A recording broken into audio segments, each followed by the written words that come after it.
I am making up some delicious oatmeal cookies to celebrate Heart Health Month. They are not only delicious, but they are also heart healthy. Let's get it started.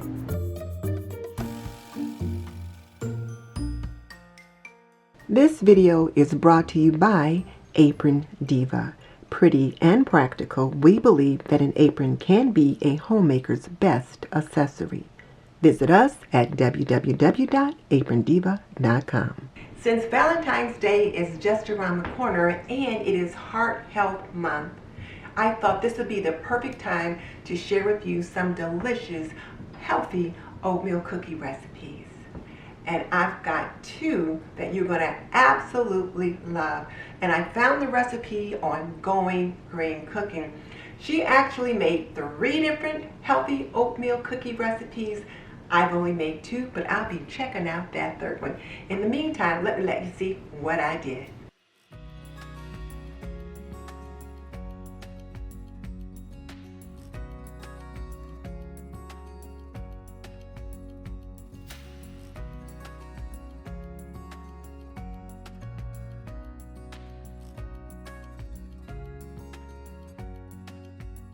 Now that this is nicely mixed, and it took a little bit of doing to get those dried dates to chop up, I'm going to add 1 cup of old-fashioned oats, a 1/4 cup of hazelnuts, chopped hazelnuts. The recipe calls for shredded coconut, which I don't have. I'm replacing the coconut with the hazelnuts, and then also need to add a 1/2 cup of dark chocolate chips. And now I'll give that a stir. And one of the things she said do was to stir it slowly and to take our time, because she said the oat flour would take a little bit of time to absorb the liquid. And once I've got it mixed enough, I'm going to use a 1/4 cup measure to spoon it out and put it on a parchment-lined baking sheet. I take these and put them in the oven on 350 degrees for about 18 to 20 minutes.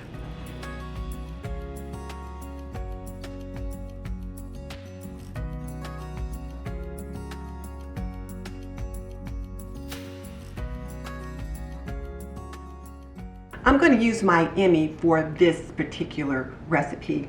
I need to make another batch of oat flour, and when I made the last cookies, I didn't like having to scoop all of the batter out of my food processor, so I'm going to use this to make the oat flour, and then we'll be making the cookie batter and all that kind of thing in a bowl. It's not super fine, but it's fine enough. It's nice and coarse. And I'm going to add the oat flour to the bowl. Set this out of the way, and then we're going to add a cup of old-fashioned oats, 1/2 cup of pecan. Now it also calls for some ground flaxseed, which I don't have, but I did look to see what you could replace flaxseed with, and it said you could replace it with yogurt because it serves as a binding agent. So I'll add the yogurt when I add the wet ingredients. In the meantime, I need to add 1/4 teaspoon of sea salt. And I love these little measuring spoons because they just fit in almost any size container. I don't have to worry about whether or not they're going to fit in the container or not. They fit in almost all the spice jars. And it calls for a 1/2 cup of dried cranberries, and then we'll just set this aside. Now these are breakfast cookies, and they are chock full of goodness, the cranberries, the raisins, the nuts, and we're also going to put some pureed sweet potatoes in them. My husband absolutely loves breakfast cookies, and he loves breakfast oatmeal cookies. Quaker used to make some that I could find pretty easily in the store, but now I can't find those particular ones anymore.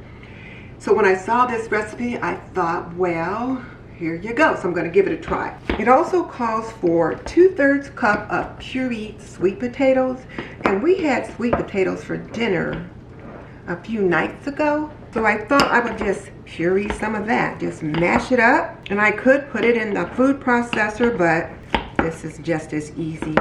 So I'm sure I've got more than 2/3 cup here. I'll get it measured out when I'm ready for it. And since I'm adding the yogurt instead of the dry flax seeds, I'm not going to add any liquid to this to puree it. Now we're going to work on the wet ingredients. So I'm going to whisk together the 2 eggs. Add in my 1/4 cup of coconut oil, my 1/4 cup of maple syrup, and I'm going to add the yogurt to this because these are the wet ingredients, and then I'll add the wet ingredients to the dry ingredients. Now I'll add in my 2/3 cup of pureed sweet potatoes, and we'll whisk all of that together. Now we'll add the wet ingredients to our dry ingredients. We'll mix it up with a spatula and then measure them out with a 1/4 cup measure. And I will make sure to get 1/4 cup this time. The last time I inadvertently got a 1/3 measuring cup, so the cookies were a little bigger than they should have been.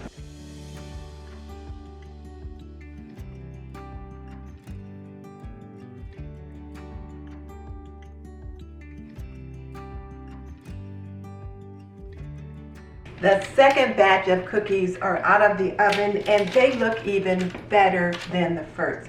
Now here's the deal. With the first batch of cookies, I inadvertently grabbed the 1/3 cup and used that as my measure. So the cookies were a little bit bigger than they should have been. So they had to cook a little longer and I only got 10 cookies out of the batch. But the second batch of cookies, the oatmeal breakfast cookies, I used the 1/4 cup measure and I got a dozen delicious looking cookies, and oh my goodness, do they ever look good.